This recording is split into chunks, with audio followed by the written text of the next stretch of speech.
strategies.com. I'd now like to introduce you to today's presenter, Matt Donovan. As the Vice President of GP Strategies Learning Solutions Group, Matt has more than 25 years of experience crafting training and development solutions with a focus on performance-driven learning. He has an MS in Instructional Systems Technology from Indiana University, and Matt has led the production of more than 300 custom online courses for Fortune 500 companies, many of which employ scenario-based approach focusing on reinforcing authentic work practices. I have personally worked with Matt for a number of years, and I can say that today you are all in a very good hands. So without further ado, Matt, I will turn it over to you. Yeah, well, thanks. I appreciate it, as always, and I appreciate the opportunity to be here with you guys today and try and make the most of the next 20 minutes as we move through here. So, you know, I wanted to kind of start talking about the concept again of a refresher on MOOCs, because I'm sure most of you guys that have joined us have heard about MOOCs, probably even odds are you've enrolled in one, may have dropped out of one, but there's been, I'd say, since their arrival, there's been a lot of exposure to what they are, but I don't think there's a consensus as to how they're evolving, how they're changing. So a quick review here is that obviously MOOCs have generated quite a buzz. There's been a lot of talk about them. Companies have talked about they plan to use them. Some have really started to engage with them. But really, what do they look like? How do we use them? How do we design for them is really an evolving discussion. And so far, the results have been mixed in the corporate applications, and I think there's a variety of reasons as to why the successes have been successful and the less than successful options have been, and I think it's partially a blend between expectations and execution. Fortunately, the concept and design premise has really evolved since its early inception, and I think that, you know, if you go back to, I don't know, some argue that these have been out since about 2008 when you really think of some of the platforms supporting them, but, you know, like a lot of early products when they start to evolve, you know, as people consume them and use them, they begin to shape what they are. So the good thing is that they are getting better all the time. We have a lot of partners in the space, and the designers are really thinking differently about how to use them well. So what we thought MOOCs have been, or how they've been used, or the variations of them, all of that is changing. So I think the big conclusion here is that, you know, what we do know is that MOOCs, and the term I'm going to be sharing with you is I call NSYNCs, or near synchronous experiences, can be very powerful tools. We've seen them be successful. We've seen a return on the investment in them. But again, like a lot of things, only when it's designed and supported well. So when you look at some of the evolution of the MOOC, and there's a lot of this terminology, is it a MOOC, is it a SPOC, is it a COOC, is it a variety, or a CMOOC, a corporate MOOC? There's a whole variety of these things, and what I'm trying to push, I think, is that we probably need to stop referring to a MOOC, because I think a MOOC is something that represents a lot of different realities and perceptions to folks, and so I am actively promoting that we change the terminology to something called a near synchronous experience. And I'm lumping in a lot of things into that it's a broader blended learning experience that includes synchronous, asynchronous, and social elements, you know, delivered or supported through a platform within a fixed time frame. So again, I think that wraps in a lot of the MOOCs, the SPOCs, the COOCs, and a lot of these things that we're bringing in, but in a broader grouping, just thinking about near synchronous and trying to get away from, I think, some of the legacy or the stigma or concern around the very broad term of MOOC itself. For those of you who work with this, I mean, I think that, you know, the MOOC of the old days was really the massive open online courses, you know, driven out of the higher ed space. That probably, I think, has been a lot of the context that folks have started with. And there's been a varying amounts of success, and I think we've even evolved on how do we define success of a MOOC in that space. They may get a high dropout rate, but they're also getting a high utilization rate. People are looking at them, but for certain applications, like within the higher ed space, they're being used differently than they may be used in a corporate setting. So when you're thinking about this, you know, I want to start challenging some of the myths or how the realities of the actual offerings are changing over time. So I wanted to kind of challenge some of these myths. And while I'm walking through these, if you guys don't mind tossing into the chat window any other myths that you guys might challenge or think differently about what you may have heard about MOOCs or how they're changing. So walking through these things, you know, some of the myths I've heard is that they're just another form of self-paced online learning. And the reality reality is that when we think about near synchronous events, it's that blend of both the synchronous, the asynchronous, the online, the offline, but it's the overall gestalt of the experience that separates it from our traditional self-paced online learning. Another myth I've heard is that, you know, that everybody was, when they were on the bandwagon early, the MOOCs are going to be everything. They're going to replace WBTs, they're going to replace ILTs and instructor-led trainings or virtual instructor-led trainings like webinars. They're going to replace them because they're so scalable and reproducible for everywhere that these other things will go away. When in reality, what we're seeing is that in the ecosystem of a near synchronous experience, you're seeing much more of what folks are bringing into the space, some of these elements underneath of it. So a near synchronous experience could include an element of a WBT or an instructor-led training potentially, or a virtual in these broader experiences. So, you know, I see one over here in the window popping out that they will put e-learning content developers out of business. I love that one. That's a myth. I think what it's going to do, though, is when we look at e-learning content developers, we're going to have to think different about our roles. We're going to have to think different. And what I often introduce myself as a recovering instructional designer, because I now have to think about, again, I talk about the gestalt, but the overall experience as I'm weaving between design points within the experience is I have to think about how do I create the environment to promote relevance and a desire to learn, rather than that very controlled traditionally, like at the end of this course you will be able to do the following. It's less about creating a terminal course and more about creating an experience that promotes the learning to happen. There's a standard approach for all MOOCs or in-syncs or near synchronous experiences. Actually, I think that it is such an interesting space that we now have so many varieties in which way you can bring in so many different pieces and parts. Another myth is the experience is boring, or it can be boring, or engagement isn't pulled through. That's another one somebody shared out, and I think that that's a challenge, because I think if you design it well, and we'll talk a little bit more about how to drive engagement a little bit later, but you know, it can be engaging. You just have to figure out where's the relevance coming from. Are we expecting the learners to bring it, or are we trying to build more of it in and capitalize on some energy they bring into the space? Same old blended learning in a new package. I've heard that one. And again, it's not just about bringing together discrete parts to build out a whole. This is thinking about it systemically, a systemic viewpoint of a near synchronous learning experience, one that's you know, still time bound over an experience over a period of time, but you're weaving in between things that people do close together in time, further apart in time, things they do alone, and sometimes they actually come together in real time in some conditions. So again, you're playing with so many features. It's more than, I think, just a traditional blended learning, which was more of, instead of, I think of a guacamole where I'm bringing all the blends into a nice little package that I can throw on my chips, versus more of a tossed salad when you take the pieces out, it's still a tomato, it's still a piece of lettuce.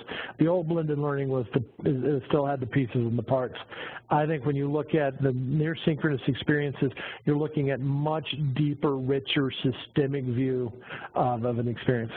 Another one I hear a lot about is dropout rates are a fundamental problem. I think it gets back to some of the areas when you look at how are we measuring it, because if people are coming in and self-selecting in an experience and they drop out when they've got what they need, then I could say that the goal was achieved. They may have got the relevance that they needed and moved out. Now, I am aware that some folks, you know, will drop out because there's not a quality experience there. It wasn't what they were looking for. Maybe they were just trying it out of interest and lost interest. So those are definitely always factors. But I think you have to go deeper than just looking at dropout rates alone and saying that that's good or bad, because you got to look at when was relevance achieved, or was it sustained, and when I got what I need, can I drop out? Can I move naturally in and out of the experience? The last one is can't really deliver performance improvement or performance in the workplace, and I would challenge that to say that, you know, in the near synchronous experience aren't just for knowledge dumps or nice theoretical discussions. I think that they can actually be designed to reinforce performance. So I'd love to see, as we're going through, if you guys have other myths, just put it in the chat window and put a myth, right, or an M in front of it, like M colon in your comment. I'd love to collect more that you guys have out here so I could kind of put a running list together, but this was just a few that I had here. So, and I appreciate those that we're sharing as well. So let's take a look at what makes near synchronous experiences more complex than some of the historical designs we've put in place. And I think this gets back to, is not going to put e-learning content developers out of business, but it's definitely going to take them to task to push them to think about so many more features or elements of a design.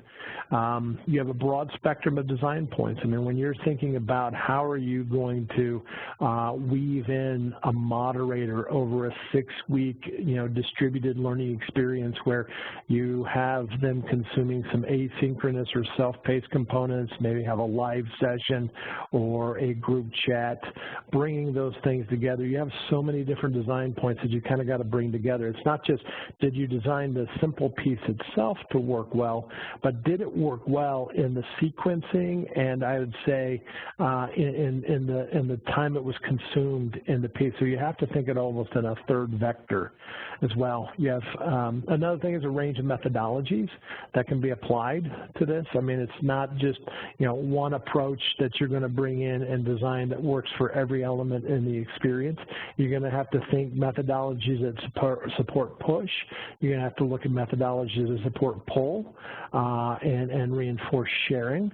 Ever-changing platforms and applications. I think one of the nice features that really makes this really have gotten a lot better over the past years. I think the strength of the platforms that are designed to support them, whether it's open source or proprietary, and there's some great partners out there, and I'll share a little bit more later. But the fact of the matter is that in this space, there are a lot of platforms. There are a lot of ways to design and get to a near synchronous experience. And you have to think about each of the features and the benefits that they uniquely bring. Another element is the mix of delivery and support approaches.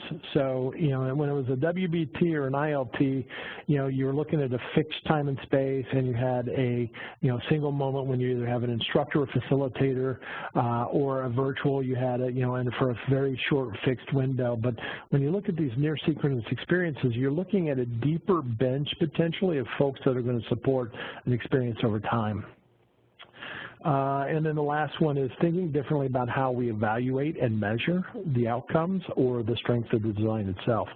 So from a formative perspective, how do we know that we're going to have a really solid design that's going to roll out, and then when it's out there, is it really affecting and making changes out there? And it's more than just, hey, waiting at the end and see if it actually turned the needle on performance. While that's important, there are other things when you come back to strengthening your design, what worked, what element didn't, what do you need to tweak, and making sure you've got good feedback mechanisms so you can make informed decisions about how you alter your design. Another element you're going to look at is what's in the mix. I mean, these are all things here at the bottom. You guys can read these, but these are all the things that I have seen been brought into or supplied by platforms into the mix of a near synchronous learning experience. So one of the things you have to do is when you think about the bigger picture, so where does the relevance originate is for the learning experience? Did it start with the organization, or are you starting with a very learner-centric design? And I can argue that, both may be valuable, one or the other, but how you set and reinforce your experience will differ at the point of origin where you're trying to do this.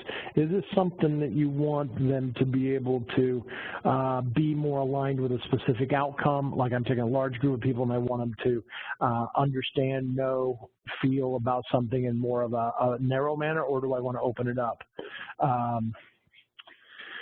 Let's see, when I'm looking at the learning trajectory, is it more convergent or divergent? So again, this gets back to my trying to get a reinforced performance. I'm trying to get somebody better, like a new hire coming in, and trying to get them better at some early skill sets, or am I trying to bring folks together in experience to promote innovation and new thoughts?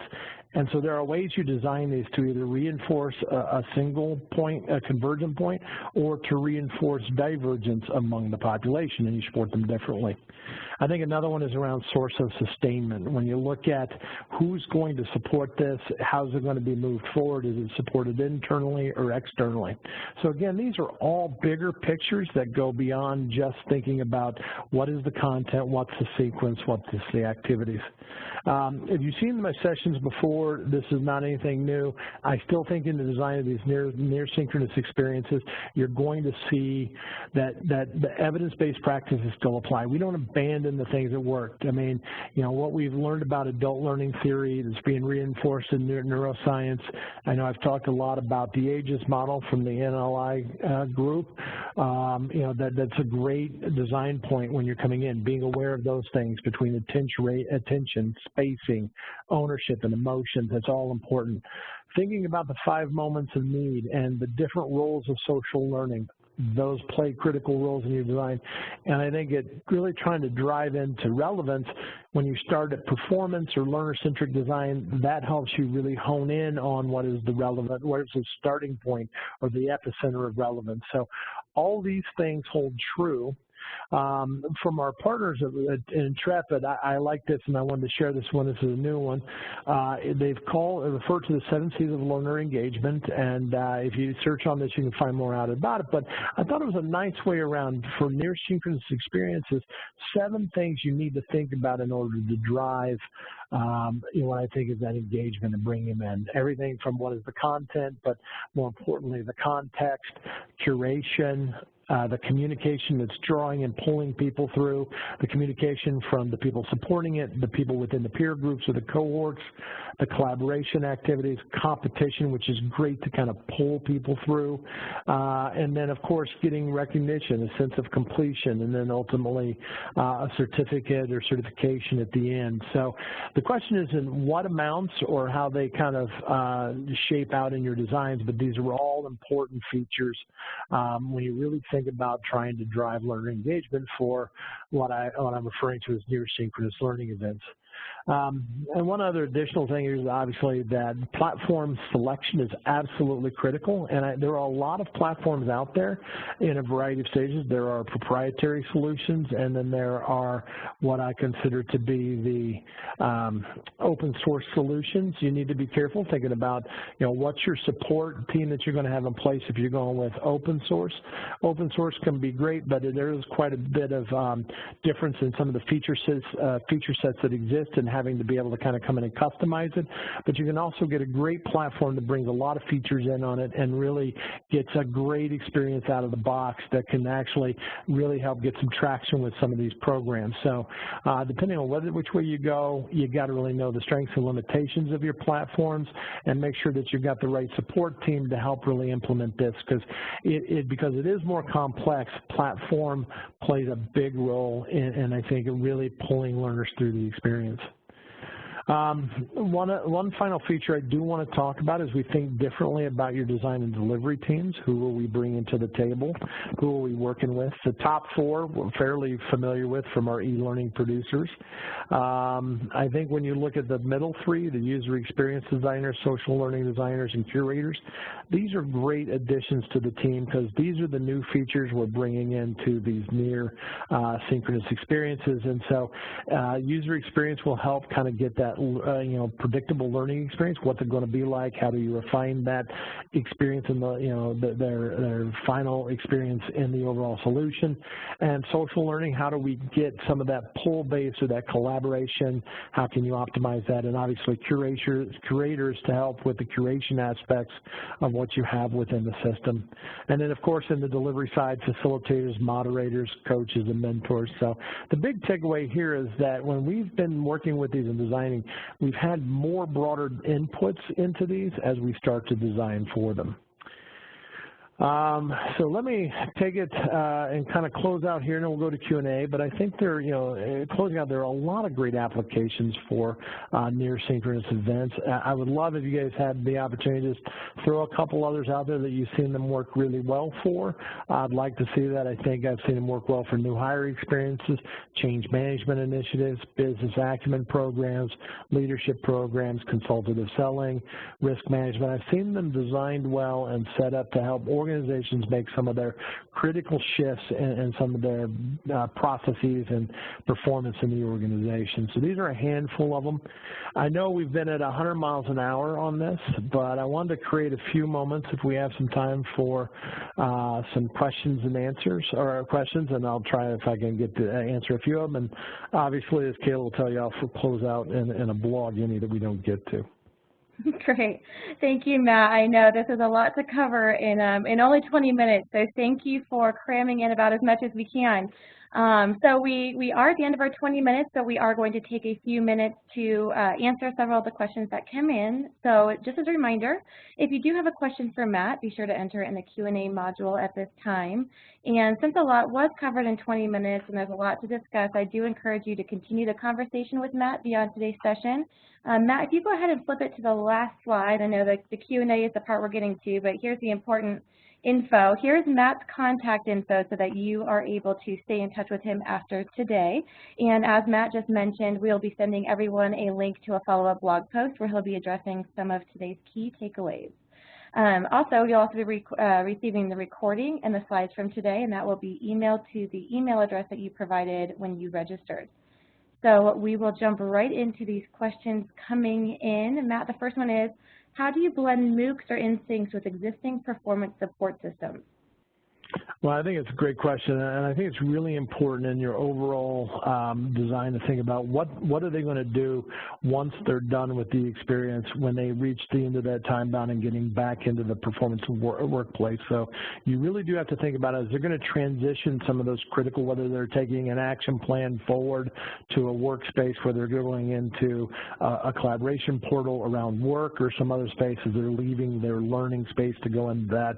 So you really do have to think about how you're going to transition the learners back to performance, making sure that you have strong integration between the two, at least talking about future performance or future application back where they're going to be supported. So it's a great question and a critical consideration. And this one kind of ties onto that into a specific experience, but do you have any examples on how this has been applied to new hire experiences? Oh yeah, I think this is great because when it's really strong to be able to bring in a cohort-based set of groups, because obviously when new hires come into an organization, context is at a premium. While there's certain types of content that you want to put in front of them, as much of the cultural or the performance expectations or the organizational tribal knowledge around some of those softer elements that don't always show up in syllabus or content outlines. The great thing about this is it creates space for folks to generate their own voice, create an actual network of peers that will be able to help them navigate not only through the new hire experience, but move into the organization itself. I think that they're really good for creating strong cohorts and creating that dialogue and exchange of thoughts. So that when designed well, they can really reinforce that and help them acclimate with context at the right point so that the content has a good scaffold to really attach to. So I've seen some designed really well. But I do think you have to think about your enrollment and then the sequencing of how you do bring them in, when do you allow continuous enrollment, and when do you stop enrollment and wait for the next cohort. So there are some enrollment conversations around it, but I've seen some really powerful new hires in these formats. Great, and the next question is something that I think maybe, whether you maybe address it in the blog or if you have any examples offhand, but I think this is something that we get a lot is there an example or a write-up around a MOOC or a good MOOC that's out there so that those who are on the call and those who are interested can take a look at what a good MOOC or a successful MOOC looks like and what they contain. I know it's easy to hear about them and the processes behind them, but to actually see a course has a lot of value as well. Do you have any examples? No, absolutely. I've got some examples. What I can do is follow up in the blog. I just want to make sure that I can share the details, but I guarantee you that there are a couple of great case studies out there that I've seen, and I think they're really challenging some of those myths that we've heard of the early entrance of the MOOCs. So when we're getting into this, they're probably more along the lines of SPOCs, but I definitely can bring some examples, I think. So let me add that to my blog list, and I'll share that back out. Great. And there's one more question that came in. I'll go ahead and hit on this one before we're over our 5 minutes. But I love this because it really ties in with our whole Learning Trends series. And the question is, what are the challenges that you believe are headed for MOOCs and these types of instincts in the future? Well, I think obviously one of the first challenges is that staying in touch with what it's really intended to do and what the design is intended to achieve around them. So I think with so many new disruptive, technologies coming in that can support these experiences, it's hard to really nail down what is a MOOC or a SPOC or an NSYNC at any specific amount of time. I think the challenge is that we have to really start thinking in a much more of a fluid mindset around our design and really trying to really grab into what we're trying to achieve. So I think the big challenge is that everyone wants to come back and define something, but the fact is that we have more and more disruption and new entrants and new ways to do things. I think an interesting one is the concept of Slack, which I really wouldn't call it a MOOC platform, but it's an interesting collaboration platform that could be built to a variety of outcomes for it.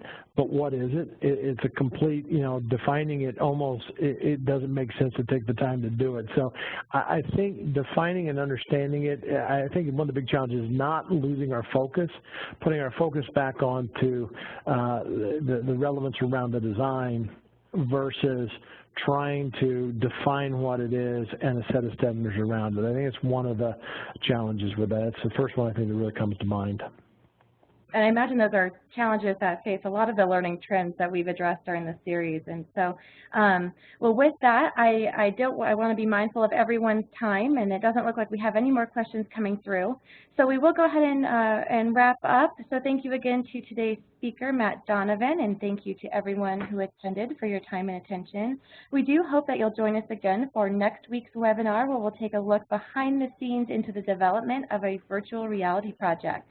I wish everyone a great rest of your day. Thanks again. Thanks.